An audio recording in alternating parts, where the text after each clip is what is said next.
Hey, what's up, everybody? So, can we have a conversation about something that disproportionately affects African Americans? And that is high blood pressure. African Americans are disproportionately affected by this condition. So much so that we often hear in our communities that, well, high blood pressure runs in our family. Well, to that I say, is it high blood pressure that runs in our families? Or is it that we're eating the same kinds of foods in our family that results in high blood pressure? We know that most Americans, and particularly African Americans, our diets are higher in sodium. And we know that there's a direct correlation between sodium and high blood pressure.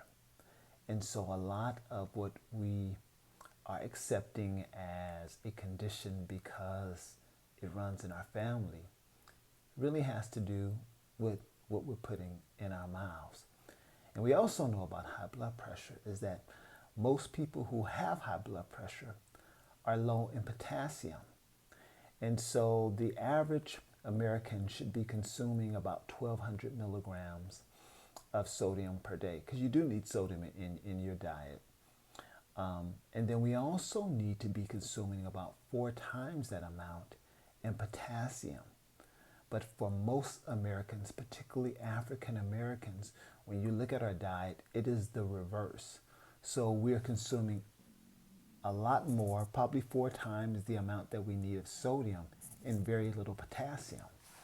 And so how do we get potassium? So we get potassium from potatoes. We often hear bananas and we think, okay, that's the one that is most common. Oh, you eat a couple of bananas, you get the necessary amount of potassium. But you also get potassium from avocados, cantaloupe, spinach.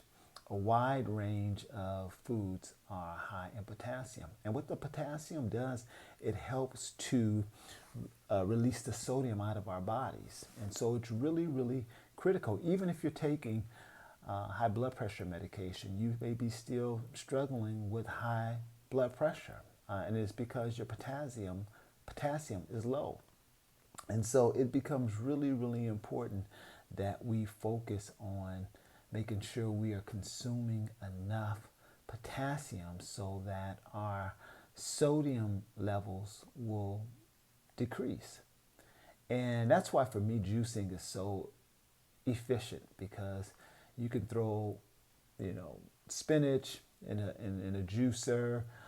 You can put sweet potatoes. Sweet potatoes are also high in potassium, and easily come up with a juice mix that's high in potassium and that will give you what you need per day to ensure that you are fueling your body with the necessary potassium that's needed to keep your blood pressure good.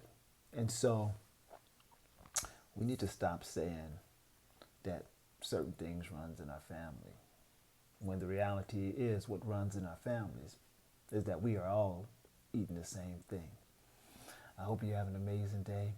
And remember this, you deserve to be happy. And quit telling that story that, well, that runs in our family. How about good health runs in our family?